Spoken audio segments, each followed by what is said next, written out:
Hey everybody, this is the American Nana coming to you.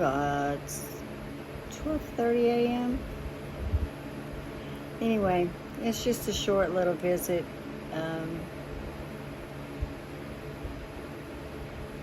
I have a few thoughts on Brian Higgins, and I saw an expert.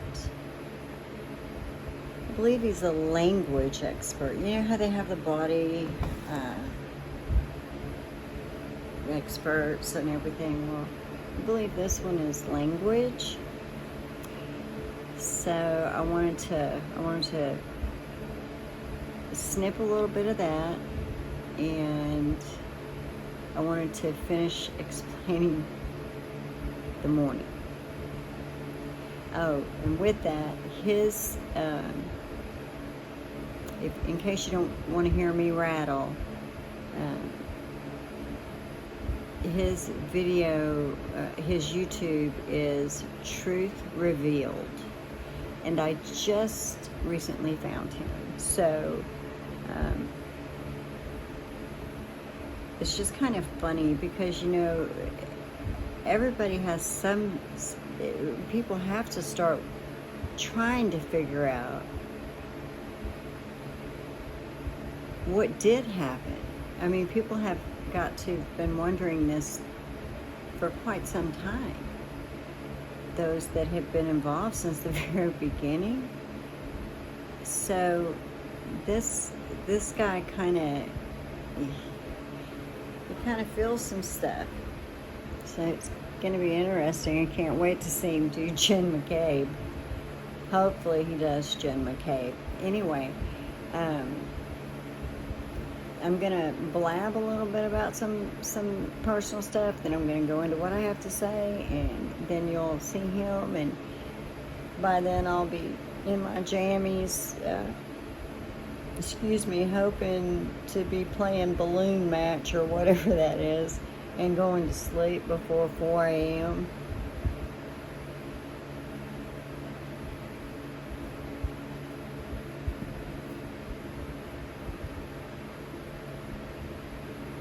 There's so many things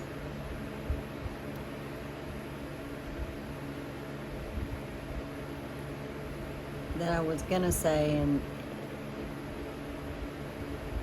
now the day's progressed and I'm tired, and I'm probably better off not saying the stuff I wanted to say, right?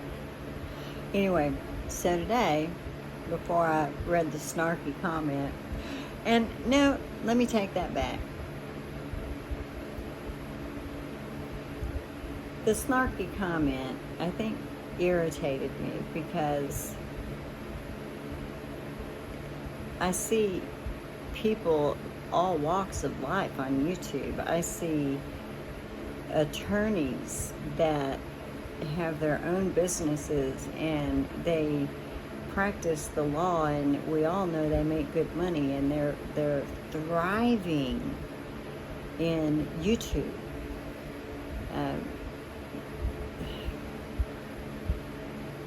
You know, and people, the snarky ones are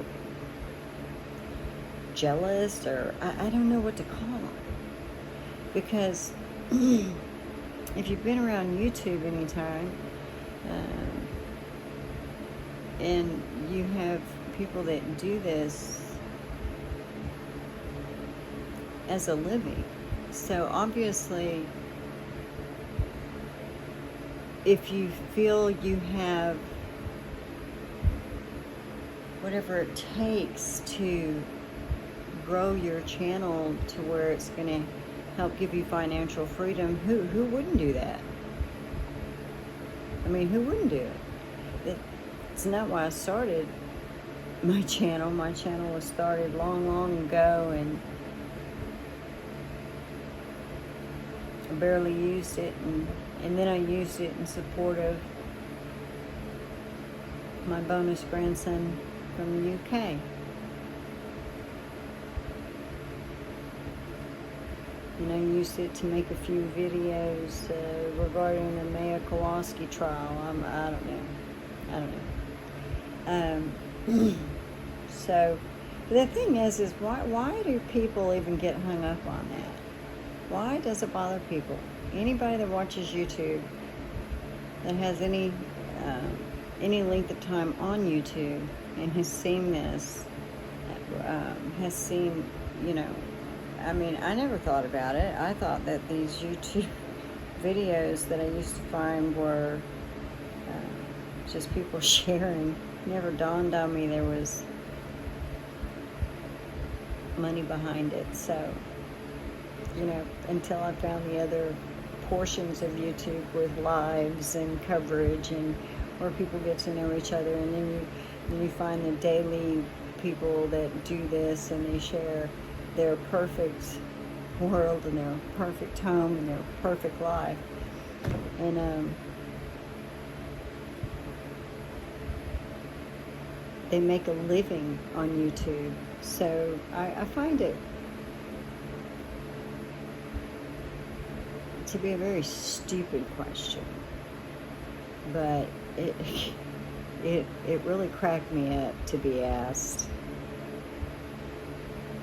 what I was getting paid. I don't really. Yeah, if I wasn't so old, if I thought that I had half a chance, maybe I would look into that some. But,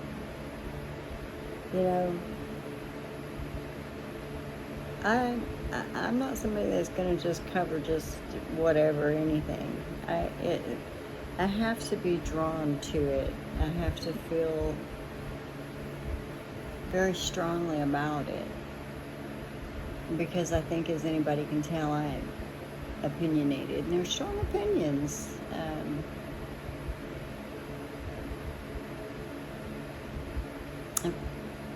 I've been told I'm an empath, I guess you say, and so maybe that's the cases that I'm drawn to. I don't know. But I do know, in the Karen Reed case, I went into it, as I've said a million times, I'm sure, just with no knowledge. And watched an entire trial that convinced me of only one thing. Well, convinced me of a couple things. Convinced me Karen Reed is innocent. Convinced me the Commonwealth was doing everything under their power to railroad her into a conviction that they clearly know is not warranted. You see, they have all the information from the FBI too. As a matter of fact, I believe it was Morrissey that wrote to one of the Justice Departments or something that, he really didn't want the investigation going on at the same time as the Karen Reed trial. He didn't want anything to mess up the Karen Reed trial.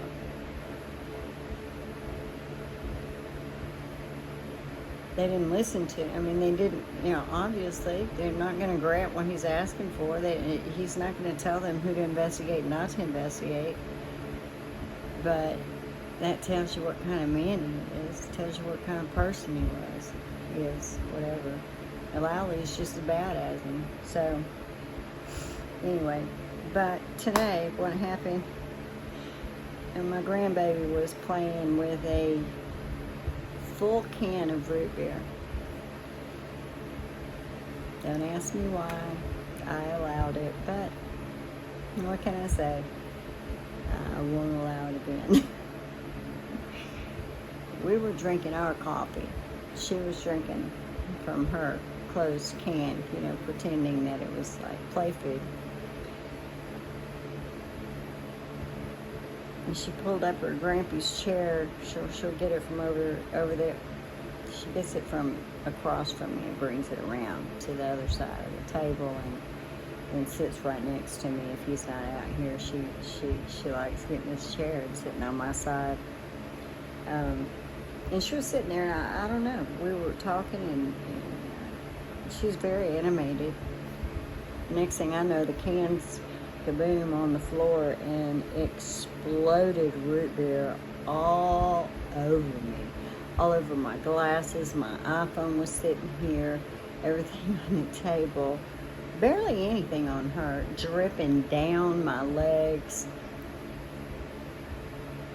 Just the side of the stand-up freezer and the front of it, how it got that and it didn't get her is just amazing. And the cabinets behind me were covered in root beer drops, let alone the floor.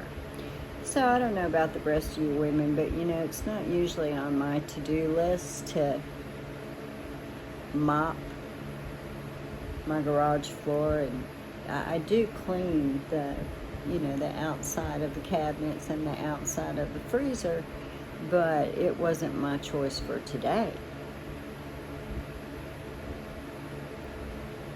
But once I got my shower finished, I was out here getting that sticky stuff up because, oh, we don't need any more bugs. We have enough flies. So, anyhow, I just was gobsmacked to be asked that. I mean, how much money do I make? So, the person that said it, if you even watch them, you know, it may just be that you just put that on people's videos that do coverage of Karen Reed in any kind. That's probably more it. But if you do happen to watch me and you do happen to see this, yeah, I don't know where that money tree is for YouTubers. I think that you have to start younger than me, or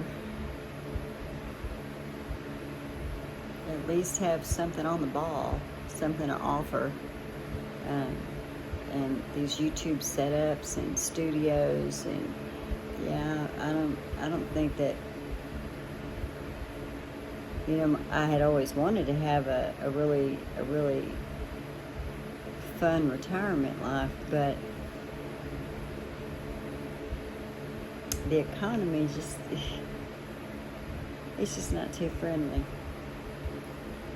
So I do things because I want to, and because I like them. I mean, I don't even know, those of you, you know, when you tire of Karen Reed information, I'm sure you don't want to be sat down with me talking about something you're not interested in. So I don't know, would I be into something that then I would just share and say, hey, this is what I'm into this week, month, whatever? I don't know. Do I expect it to blow up overnight and I become a sensation? No. So I hope that answers those questions. And it was really funny because when your day starts like that, I mean, I was still in my pajamas, so it takes me a while to sit out and wake up, and I mean, I was just, it took me a while. So I'm going to get on to why I went ahead and pulled this on Higgins. And before I forget, I've got to do an intro or something, an intro and an out thingy. I don't know how to do those. Well, I mean, I guess I could figure it out. You just have to remember to put it on each one of your videos, I guess. But if you have not subscribed to Crack in the Box or the Crack Goth on YouTube, please look them up and give them a subscribe for us, okay? The Crack in the Box is for any age, and the Crack Goth, she sometimes Yeah, she talks with more freedom and on her channel. So if you would just check them out, see if you like them, and if you do, be sure and share. Appreciate it. Trying to grow her channel for fulfillment of Corey's last wish. It didn't matter if that was the one wish we couldn't fulfill before he set sail. So, okay, back to the subject. Understand, Brian Higgins, I can't really explain the vibe. I got a creepy vibe. I got a feel sorry for the dude vibe. Like, not feel sorry for him because he's covering, but quite frankly, at his age, his text messages that I guess are supposed to be like what, trying to court, flirt, he seemed extremely needy, and sadly starving for affection of some sort. So that's what I got from this grown man on stand. But, and I have to go back on a lot of this to be sure I'm getting getting everything in the right context that I remember. But the one thing that I remember is there's a couple, because the thing that the video behind this, the thing it's about, when he was asked if he ever saw John O'Keefe or Karen Reed, I believe they refer to her as the defendant,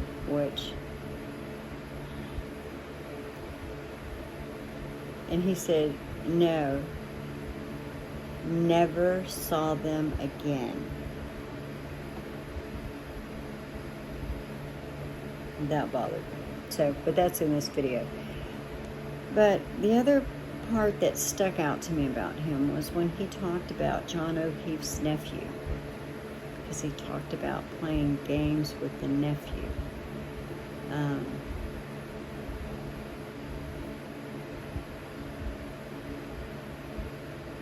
I believe he was truthful in what he said about the nephew. But if you watch the video, it's almost like he was holding back, trying to cry. And you can look at that in two different ways. You can look at it as him relating to a young man that just lost the only father figure in his life, left. I mean, that's sad. So sad. Or you may look at it like I did, which is, something. I'm not saying he had any hand in what happened. That would just make it, I don't know if that would even make it worse, because right now what you have is, without a doubt, that Brian Higgins knows what happened to John O'Keefe. I mean, he has to. He has to. So, to me, his behavior when he was talking about the nephew was a guilty conscience, because he's the reason, or he knows the real reason, that John O'Keefe is no longer with us.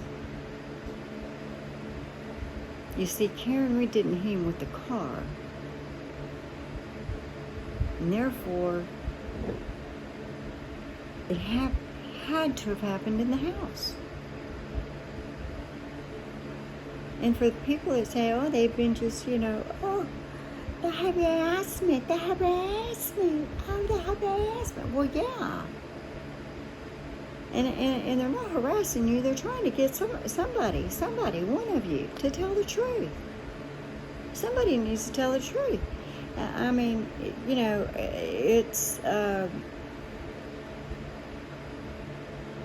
nice to know that Brian Higgins felt something when he was talking about the nephew. But he lied in open court, staring right at Karen Reed, knowing that he's on the side trying to convict her of something he knows she didn't do. That's how I saw it. I don't know what happened. I'm not saying that the gentleman that I'm fixing to play his video and his YouTube name is on the video, and y'all need, if you're into that kind of thing, I really like him, and I've only seen a couple of them, just the one with Higgins. So y'all, this clip is just a little portion of his second video regarding Higgins. So if you have any interest in it, go ahead and get over there and subscribe and like his videos. I just wanted to share, because I do enjoy his thought process, although there's a few things I'm not convinced about that he said. The majority of what he said, I agreed with. I felt the same way at watching trial in a lot of it. But now, I didn't break it down like he did, because I wouldn't be able to keep count of the words or their manner. I don't know. There's a lot to digest there. Watching someone like Higgins talk, so, almost as painful as Lowley, except Lowley's just boring. And I'm going to say this, and then I'm going to go for the night, guys. Well, no, I'm going to say a couple things. One, let me know if you want me to keep reading the records that I find. Just let me know if you have any interest, because if not, then I'll read them and go on about my business. I don't have to do a recording and talk to the camera that I look like a squirrel on. And let's see what else.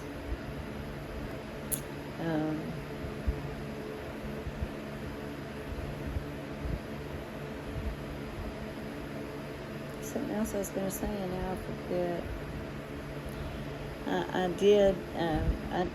I couldn't attend the rallies yesterday for Karen Reed, but I did see some absolutely beautiful pictures of her at the Dighton one, was it? Dighton? And then the Young Jerks, I had a blast. Watching that one. And there's a young lady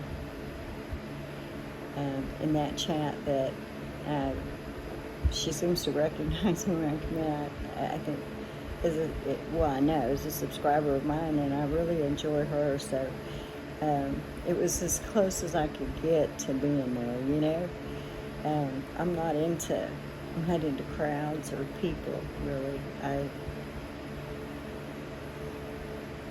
I would have really enjoyed going to watch that. That would have been a lot of fun.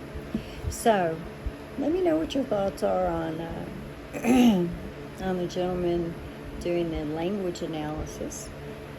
And I mean, come on, let me know if people have to have thoughts. People have to have thoughts. I've got different ideas, but, you know, there's just not the time to go into them.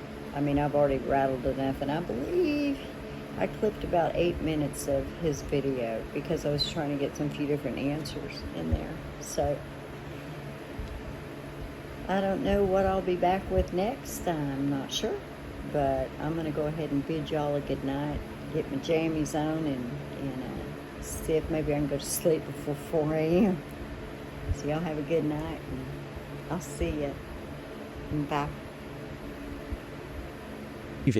That was a very emotional time for Higgins, because whatever happened, is this going to get covered up? Is Albert going to do what he needs to do? Is Albert just going to tell the police when the police get there? Higgins did it, so he doesn't know. These are all unknowns in his mind, and he has to take a leap of faith here and just trust that Albert is going to commit murder to help him out here. So that would be why you have this massive indicator of duress in this statement here. Now, for that entirety of the time that you were there, did you go anywhere else within the home beyond what you've described so far as the kitchen and living room area? It says no. Higgins has lied using no in the past, so this verbiage can't be nailed down to either being truthful or deceptive. It's meaningless. Did you go upstairs at any time? No, that doesn't help us at all. Did you go downstairs in any sort of basement area at the time? No. And when you were in the kitchen area, how were you positioned in relation to the window facing the front of the house? All right, so we know the repeating words are deceptive, so let's see, does he repeat anything here? So I would have had, so we have an explanatory statement followed by would have, which means he is fabricating this because he's not pulling it from memory. He wouldn't say would, it's just pulling it from memory. Would have had my back to that area, my back to the door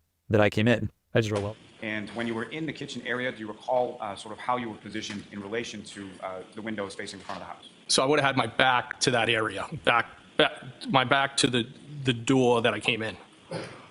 I just wrote, well, that's a lie. And specifically with reference to Mr. O'Keefe and Miss Reed, at any point did you see either of them inside the house or outside of the house or around the house or anywhere around Fairview Road? And he says, absolutely not. And we know, actually, there's been 3 different statements now, 3 different people that use the word absolutely, and it's always a lie when they use it. Absolutely is used incorrectly here. It's been a lie when they use it. So there is a correct way that you can use the word absolutely, which is if the question states, would you? And that happens more often than you think. Actually, there's a bunch of questions even if in here that say, would you do this?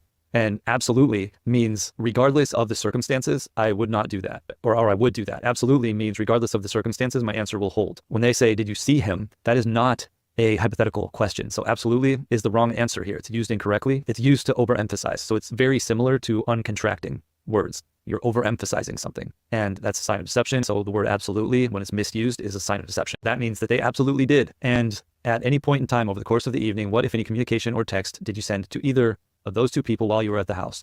While I was at the house, I think I shot a text to John. Where are you? I think that's what it was. Technically, this is 5 eyes plus reduction of commitment. This is massively deceptive. We know that he did send a text because the statement is factual. Where's all of this deception coming from?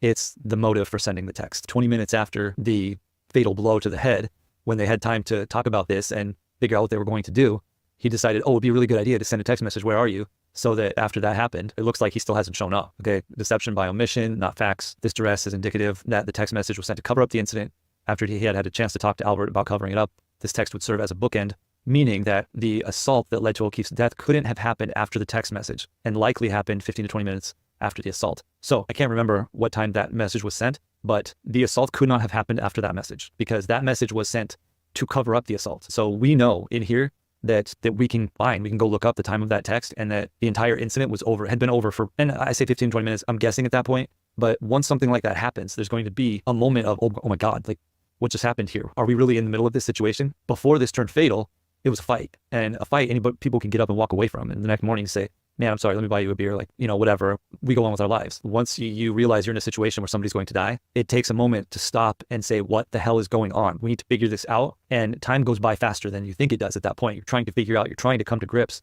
and you're trying to say, oh my God, what evidence is here? What can we do here? Probably by the time Higgins was clear enough to send that text message, in my opinion, I'm guesstimating, probably somewhere around 15 to 20 minutes after the assault. Could have been 30 seconds after the assault for all I know, but most likely it's going to take a minute after for them to start to plan and then start to execute their plan to cover it up. But after you left the waterfall, at any point in time, did you speak to, text with, or communicate in any way, shape, or form, or see in any way, shape, or form either Mr. O'Keefe or Miss Reed? Okay, look at the screen. Just kidding. So this is objective. You don't have to be a trained deception detection person like me to pull the deception out of here. This is an objective statement. You can just look at this statement and know with 100% certainty that Higgins was involved in this and all of the implications that follow that. If Higgins was involved, that means Karen Reed didn't hit him.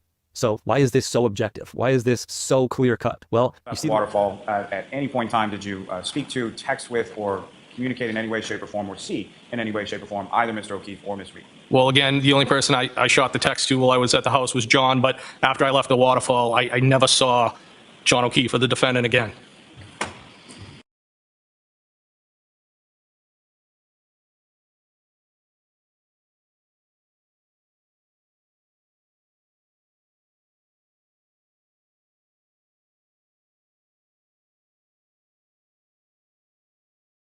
well, you see the word never. Now, the word never to me is very decisive, but to you, the word never might still be a bit of a question mark in your mind. Let's look at this. Well, again, the only person I shot the text to while I was at the house was John. Going to be a change of language right around that bookends the murder, and it's going to either be the murder weapon or the name that he's called. So we have John, but after I left the waterfall, I never saw John O'Keefe or the defendant again. That was a huge slip up on his part, because he says, I never saw the defendant is Karen Reed. So he's sitting in court looking at the defendant saying, I never saw Karen Reed again. When you say never, that means past, present, and future.